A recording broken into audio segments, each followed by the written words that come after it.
हे आहे माझ्या आयुष्यातलं दुसरं टी व्ही युनिट. हे दुसरं टी व्ही युनिट बनवलेलं मी आयुष्यात. आता त्यांनी इकडे हे घर बांधले. आता ह्या घरात हे टी व्ही युनिट शिफ्ट करायचं आणि हे घर पाडायचं काम चालू आहे. तर आता विषय असा आहे की जी भिंत आहे ती पाठीमागच्या बाजून पाडायची. भिंत सगळं पाडल्यामुळे इथं खाली त्यासाठी पाय घसरते जोरात आणि अचानक घसरते.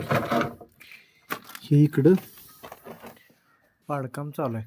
आधीच्या लोकांनी कामगारांनी पाडले बऱ्यापैकी, पण हे पलीकडचं युनिट जेवढं उचल तेवढं व्यवस्थित काढायचं आहे. त्यामुळे आता हे पाडायचं काम माझ्या टाकलं. ब्रेकर आहे, मोठा हातोडा आहे, सगळं आहे. पण सध्या तरी या कुदळीसारख्या हातोड्यानं ठोकायचं चालू आहे. उलट्या तर मारलं की इथे येऊन लागते खांद्यावर. हो तरी पण चालू आहे. जय महाराष्ट्र. लाकूड टाकल्यासारखं हळूहळू तसं चालू आहे.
नुसतं रील टाकून चालत नाही, असं काम पण करावं लागतं. वाटतं ब्रेकर माझ्या गायला आले दोन्ही खांदे. कुठं उडते सरळ अंगावर येते. 2-2.5 तासामध्ये एवढं सगळं कटिंग करून झाले. पूर्ण भिंत खालीपर्यंत, खाली 1.5 ते 2 फूट राहिले. तेवढा काही टी व्ही युनिटला आधार नाही, फक्त सेंटरला दिला आधार म्हणून रिंग टाकायचं काही कामाचं नाही. ते खालचं पॅच तेवढं फोडत राहिलं. ही माती खाली वडल्याशिवाय काही फोडता येणार नाही. त्यात एवढी काही अडक पण नाही. 4 वाजल्यापासून 7 वाजेपर्यंत हे एवढा कार्यक्रम उरकला आहे. 1 मॅन शो.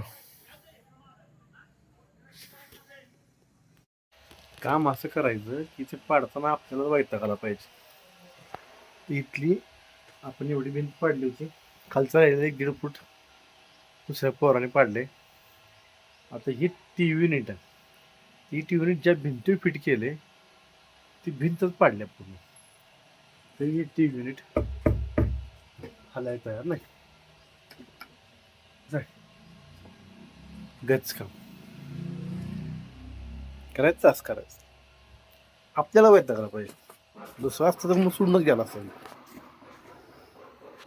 आता स्क्रू कापायचे राहिलेत. तिकडचे स्क्रू कट केलेत. हे वरचे स्क्रू मारलेत. सगळे स्क्रू कट करून काढायचे. काढल्यानंतर मग हे पलीकडं मोकळं करून घ्यायचं आहे. थोडं थोडं कसं निघाल बघूया आता काय होतं. हे मायनसच्या स्क्रूमध्ये केलेले काम आहे.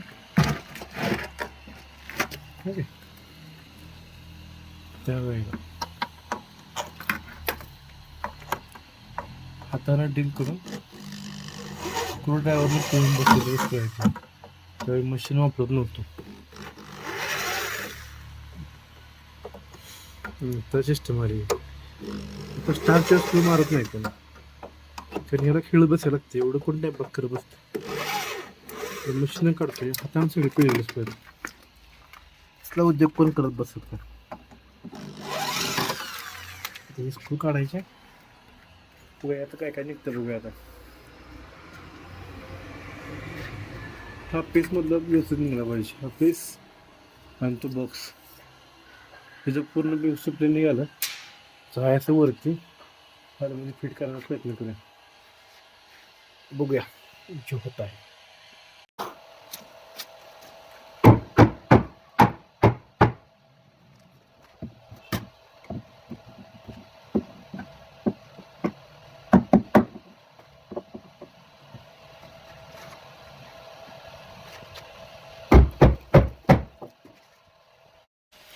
आज 2 तास कुस्ती खेळल्यानंतर ही निघले खाली.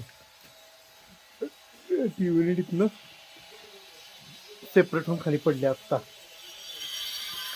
ते पण पकडायला बोलवलं, पडल्यानंतर आलाय म्हणून मी काढून ठेवले.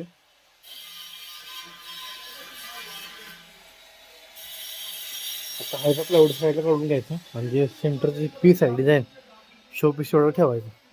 आता वरती प्लायवूड माझ्यामध्ये उलटं करून मारू आणि मग त्याच्यावरती दुसरं लॅमिनेट लावू. कारण आई लॅमिनेट यूज होत नाही, जुनं झालं डॅमेज झालं. आता ह्याचं तेवढं डॅमेज लॅमिनेट काय करा बघूया, आई असं वापरू. चला काय म्हटले तर चेंज करू. ओके, हे मोकळं करतो आणि टी युनिटचं अस्तित्व संपलेलं आहे. हे 2 बॅकग्राऊंड, हा पॅनल, साईडची शीट आता निघत नाही, भिंतीबरोबर निघल. साईड बॉक्स, हे एक साईड बॉक्स पूर्णपणे टी युनिटचा पाया पार्ट करून टाकलाय. प्लेटिंग कसं आहे, आपणच केलेलं काम तोडतो ना, आपल्या काही काही चुका सापडतात. ह्या पॅनलला फक्त 1.5 इंच स्क्रू मारलेलं, त्यामुळे हे पटकन निघाले. म्हणजे पाठीमागच्या 1.5 इंच मारलेलं, छोटे छोटे पट्टे असल्यामुळे ते लवकर निघालं. हा पॅनल पूर्ण मोठा असल्यामुळे ह्याला 1.5 इंच खेळात ताकद काय लागत नव्हती, सहज निघाले, जास्त त्रास घ्यायला लागला नाही. मजबूत फिटिंग झालं होतं पण सहज निघाल. त्याला 2 इंच खेळ मारले होते. चुकणं झालं असं नाही, कारण मी आतापर्यंत कुठल्याच युनिटला मी 1.5 इंच खेळ मारले मला आठवत नाही. बहुतेक खेळ नसतील किंवा काहीतरी विषय झाला असणार, त्याशिवाय असं होणार नाही.